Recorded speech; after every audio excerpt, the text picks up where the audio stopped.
Bismillahirrahmanirrahim. Assalamualaikum warahmatullahi wabarakatuh. Kembali dengan saya Bang Jako di channel Jalan Kodim. Tadi sore ya, menjelang maghrib, ada seorang yang datang.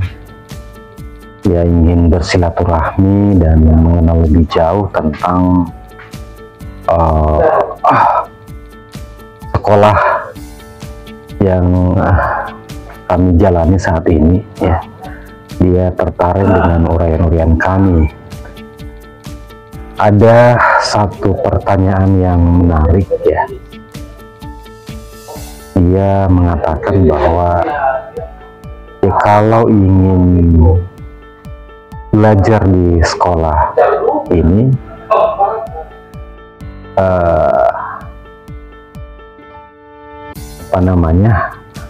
hal pertama yang harus dilakukan itu apa gitu. Saya jawab bahwa ya rohani Anda harus diaktifasi gitu, rohani Anda harus dibangkitkan. Saya bilang bahwa kalau dalam tradisi tarekah yaitu yang biasa disebut dengan bayat. Kemudian saya mencoba untuk menceritakan salah satu kisah film ya, pada saat Sunan Kalijogo gitu ya. Dia mengalami sebuah proses yang luar biasa ya. Kemudian setelah prosesi dia berhasil melewati itu, dia diselamati oleh seluruh para wali. Nah, itu sebenarnya adalah menggambarkan sebuah proses pengaktifasian rohaninya gitu. Mereka disambut dengan sholawat, artinya dia sudah resmi masuk ke alam rohaninya dan start atau mulai untuk melakukan perjalanan rohani. Kemudian dia bertanya, kenapa harus rohani diaktifasi gitu. Nah, ini yang menarik. Jadi saya bilang bahwa sejatinya kita itu terdiri dari dua dimensi ya. Dimensi jasmani dan dimensi rohani. Nah, sejatinya diri kita itu sebenarnya adalah rohani itu.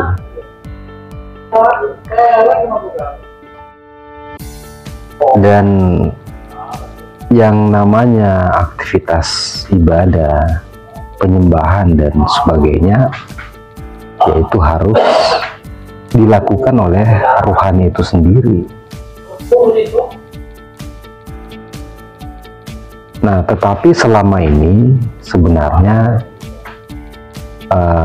rohani kita itu belum teraktivasi gitu. Dan untuk melakukan perjalanan rohani, ya rohani itu harus bangkit. Setelah melakukan aktivitas rohani itu, dan disitulah sebenarnya awal kita melakukan yang namanya perjalanan rohani. Itulah awalnya kita meniti jembatan Shiratal Mustaqim. Ya.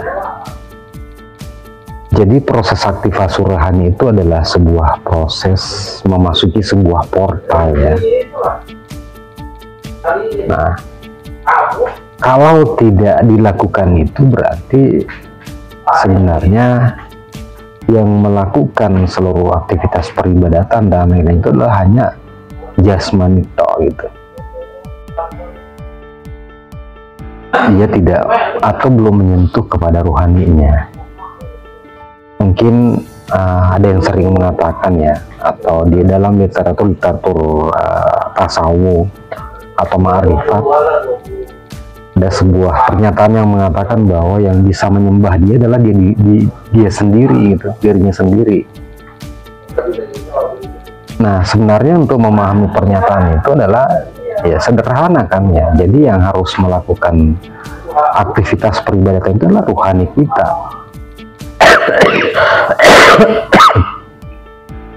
Sementara rohani itu adalah bagian dari dia, kutipkan sebagian ruhku gitu. Jadi yang harus melakukan peribadatan, penyembahan dan sebagainya rohani itu.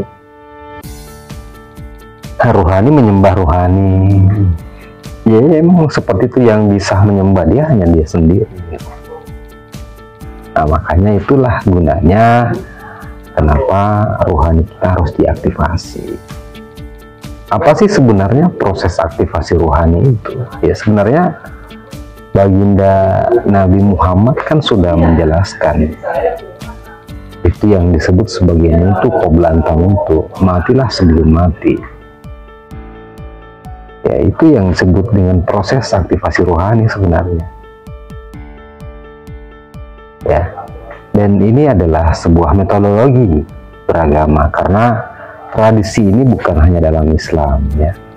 Kalau di Kristen itu biasa disebut dengan baptis, Hindu Jawa biasa disebut dengan inisiasi gitu ya, Hindu Buddha. Kemudian dalam tradisi Torekah itu biasa disebut dengan berbayat gitu. Nah, kalau di sekolah kami itu kita sebut sebagai aktivasi rohani. Kalau dalam Al-Quran biasa disebut dengan hari kebangkitan gitu, hari berbangkit. Ya, jadi itu prosesnya ya itu tadi, mutu qobla an tamutu. Dan kita punya metodologinya, kita punya caranya gitu ya. Jadi tidak sekedar menteorikan ini ya, kami punya kaifiatnya ya, dan kami setiap saat bisa melakukan itu gitu. Di sekolah ini ya. Dan apa namanya ya, kenapa itu juga penting? Itu sebenarnya adalah sebuah proses bagaimana kita mengenal ulil amri kita, bagaimana kita mengenal imam zaman kita. Karena dalam sebuah hadis juga dikatakan bahwa barang siapa yang tidak mengenal imam zamannya atau ulil amrinya di zamannya sendiri, dia akan mati dalam keadaan jahiliyah gitu. Kemudian dalam versi lain dikatakan barang siapa yang mati tidak ada bayat di lehernya, dia juga akan mati jahiliyah. Itu saking pentingnya ya prosesi itu, kebangkitan rohani itu ya. Nah, makanya saya katakan bahwa kalau mau belajar di sini ya, itu kuncinya adalah, atau pintu gerbangnya awalnya adalah aktivasi Anda harus rohani Anda harus diaktifasi.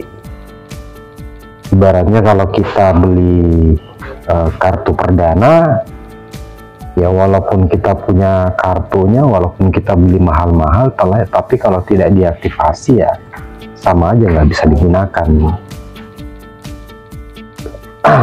Nah, sama dengan ini ya, kita sebenarnya masing-masing kita punya rohani gitu ya, karena kita dititipkan sebagian ruhnya, tetapi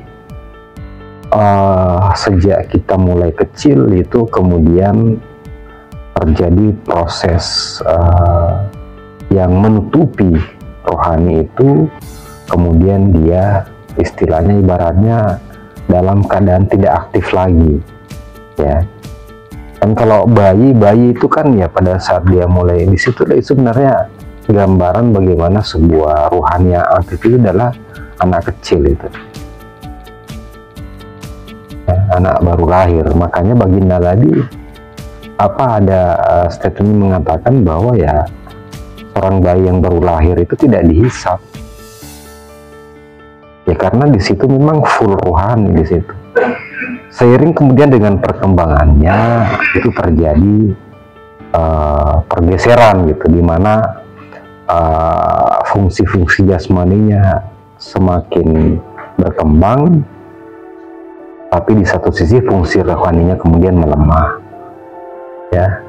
Mulai dari anak kecil sampai dewasa, ya, fungsi rohaninya kemudian tertutupi oleh fungsi-fungsi jasmani, termasuk akalnya. Nah, disitulah kemudian perlunya dilakukan aktivasi rohani kembali, ya, sehingga ibaratnya terlahir lagi, ya, dengan rohaninya itulah kemudian kita mulai melakukan perjalanan rohani,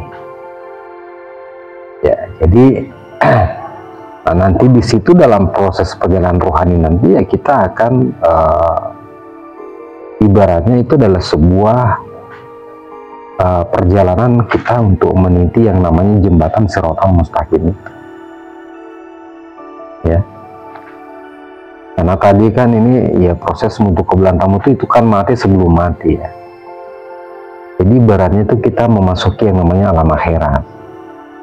Ya, sama ketika Baginda Nabi menceritakan ini kan ketika dia masih hidup, bukan pada saat mati, ya. Jadi artinya Baginda Nabi sudah memahami atau melewati metodologinya, kemudian dia menceritakannya. Sebenarnya harapannya, maksudnya adalah kita pun mengikuti jejaknya, ya. Nah, tidak sekedar mengetahui saja, tetapi ya maksud Baginda Nabi adalah ya kita mengikuti jejaknya. Jadi kita pun melakukan prosesi yang namanya mutu qoblanta mutu itu, ya. Nah, artinya setelah kita mengikuti Baginda Nabi itu pun, ya, kita pun bisa mengikuti bagaimana Baginda Nabi kemudian melakukan berbagai hal-hal, ya, mulai dari, ya, dakwah, berjihad, hijrah, berjihad, sampai kemudian beliau dimirajkan gitu. Nah, itu sebenarnya adalah proses perjalanan rohani yang dilakukan oleh beliau gitu. Ya, jadi bukan perjalanan rohani, tapi dalam bentuk, ya, persentuhan dengan masyarakat di sekitarnya gitu, ya. Nah, makanya kenapa wahyu yang pertama turun itulah Iqra bismi rabbik. Iqra bismi rabbik itu artinya bacalah dengan nama Tuhan. Sebenarnya itu adalah sebuah proses di mana rohani beliau dibangkitkan. Karena Iqra bismi rabbik artinya bacalah dengan nama Tuhanmu, artinya bersama Tuhanmu. Bersama Tuhanmu artinya apa? Kamu masuk di rohanimu. Dengan rohanimu berarti kamu adalah bagian dari dia, bersama dia gitu. Jadi segala hal yang kamu lakukan, ya, otomatis bersama dia.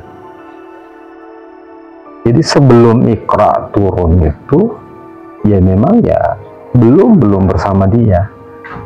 Nah, setelah itu wahyu pertama turun, disitulah dia bersama dia. Itulah dia mulai melakukan perjalanan rohaninya gitu. Oke, guys, ya, mungkin ini adalah sebuah kisi-kisi, ya, bagi Anda yang juga ingin terlibat dalam sekolah ini, ya, sekolah yang memang fokus mengajarkan kita bagaimana melakukan perjalanan rohani. Tetap bersama saya, Bang Jako, di channel Jalan Qadim. Assalamualaikum warahmatullahi wabarakatuh.